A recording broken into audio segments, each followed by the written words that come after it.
दोस्तों, क्या भारत में कोहिनूर हीरा वापस लाया जा सकता है? जैसा कि आप सब जानते हैं कि ब्रिटेन की महारानी एलिजाबेथ का निधन हो चुका है और इसके साथ साथ कोहिनूर हीरे को भारत में वापस लाने के लिए लोगों में अलग अलग तर्क दिए जा रहे हैं। लेकिन दोस्तों, क्या सच में कोहिनूर हीरे को भारत में वापस लाया जा सकता है? इस वीडियो में मैं आपको बताऊंगा कि कोहिनूर ने अपना सफर कहां कहां से शुरू किया और किस किस राजा ने इसे हासिल कर अपने पास संभाल कर रखा। जानने के लिए बने रहिए मेरे यानी इंडियन नॉलेज वाला के साथ।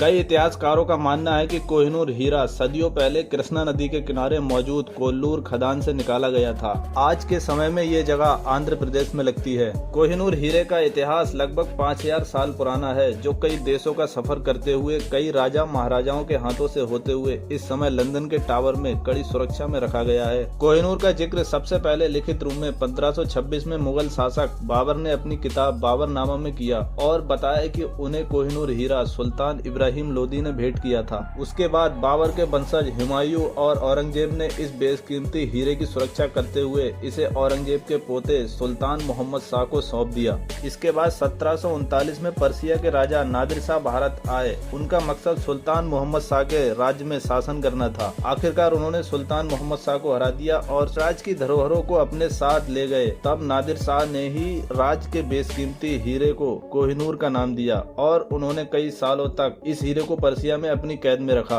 फिर 1747 में राजनीतिक लड़ाई के चलते नादिर शाह की हत्या कर दी गई और इस बेशकीमती हीरे को जनरल अहमद शाह दुर्रानी ने अपने कब्जे में ले लिया। फिर अहमद शाह दुर्रानी के वंशज शाह शुजा दुर्रानी कोहिनूर को 1813 में वापस भारत लेकर आए। इसे उन्होंने अपने हाथ के कड़े में जड़वाकर कई दिनों तक पहना रखा। फिर आखिर में शुजा दुर्रानी ने कोहिनूर को सिख समुदाय के संस्थापक राजा रंजीत सिंह को सौंप दिया। राजा रंजीत सिंह ने अपनी वसीयत में कोहिनूर हीरे को उनकी मृत्यु के बाद जगन्नाथपुरी के मंदिर में देने की बात कही, लेकिन ईस्ट इंडिया कंपनी ने उनकी वसीयत नहीं मानी और आखिरकार 29 मार्च 1849 को द्वितीय एंग्लो सिख युद्ध होने के बाद ब्रिटिश फोर्स ने राजा रंजीत सिंह को हरा दिया और ब्रिटिश सरकार ने लाहौर की संधि लागू करते हुए कोहिनूर हीरे को इंग्लैंड की महारानी विक्टोरिया को सौंप दिया। आइए जानते हैं कि कोहिनूर को काटा क्यों गया। जब महारानी विक्टोरिया ने कोहिनूर को क्रिस्टल पैलेस में प्रदर्शनी के लिए रखा, उस समय कोहिनूर हीरा 186 कैरेट का था, लेकिन उस समय इसकी चमक आज के जितनी नहीं थी। लोगों को इसकी चमक देखकर काफी निराशा हुई, इसलिए महारानी ने इसे फिर से नया स्वरूप देने की ठान ली और 1852 में इसे कटवाकर 105.6 कैरेट का कर दिया गया और अंडे के आकार के साइज में बनवा दिया गया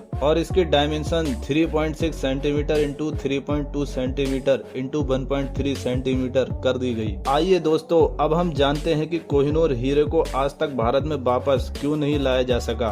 वैसे तो भारत ने 1947 में आजादी के बाद से ही कोहिनूर को वापस लाने की कवायद शुरू कर दी थी, लेकिन ब्रिटिश सरकार के आगे भारत की एक न चली। इसके बाद जब महारानी एलिजाबेथ द्वितीय के राजतिलक के मौके पर भी भारत ने कोहिनूर की मांग की, लेकिन हर बार की तरह इस बार भी ब्रिटिश सरकार कोहिनूर पर अपना हक बताकर भारत की सभी दलील खारिज कर देती है। दोस्तों, ऐसा नहीं है कि सिर्फ भारत ही कोहिनूर को वापस लाना चाहता है। भारत के साथ साथ पाकिस्तान भी कोहिनूर को लाना चाहता है। इसके चलते पाकिस्तान ने 1976 में अपना हक बताते हुए ब्रिटिश सरकार से कोहिनूर पाकिस्तान को लौटाने की बात कही। इसके जवाब में तत्कालीन ब्रिटिश प्रधानमंत्री जेम्स कैलेगन ने तुरंत पाकिस्तानी प्रधानमंत्री जुल्फिकार अली भुट्टो को खत लिखकर कहा कि कोहिनूर को 1849 में लाहौर की शांति संधि के चलते महाराजा रंजीत सिंह ने ब्रिटिश सरकार को दिया था, इसलिए ब्रिटिश महारानी कोहिनूर को पाकिस्तान को नहीं सौंप सकती। भारत पाकिस्तान के साथ साथ तालिबान के विदेशी मुद्दों के प्रवक्ता फैज अहमद फैज ने कहा, कोहिनूर अफगानिस्तान की संपत्ति है और इसे जल्द से जल्द अफगानिस्तान को सौंपा जाना चाहिए। उनका कहना है कि इतिहास बताता है कोहिनूर अफगानिस्तान से भारत लाया गया और भारत से ब्रिटेन, इसलिए कोहिनूर अफगानिस्तान का ही हुआ। कोहिनूर को लौटाने के जवाब में जुलाई 2010 में ब्रिटेन के तत्कालीन प्रधानमंत्री डेविड कैमरून ने कहा कि अगर ब्रिटिश सरकार प्रत्येक देश के दावे को सही मानते हुए बेशकीमती कोहिनूर और वस्तुएं लौटाती है तो हमारा संग्रहालय खाली हो जाएगा। और तो और फरवरी 2013 में भारतीय दौरे पर उन्होंने कोहिनूर को लौटाने से साफ इनकार कर दिया। कोहिनूर का मुद्दा अभी भी काफी चर्चा में है। एक और जहां भारत उसे वापस लाने की कवायद कर रहा है, वहीं ब्रिटिश सरकार भी इसे लौटाना नहीं चाहती। अब देखना यह है कि दोनों देशों की सरकारें इसका हल ढूंढ पाएंगी या नहीं। अगर इस वीडियो में आपको कुछ नया जानने को मिला तो वीडियो को लाइक जरूर करें और साथ ही साथ अपने दोस्तों को शेयर करें, और हाँ, सब्सक्राइब करना बिल्कुल न भूलें। तो मिलते हैं नेक्स्ट वीडियो में किसी नए टॉपिक के साथ। तब तक के लिए जय हिंद।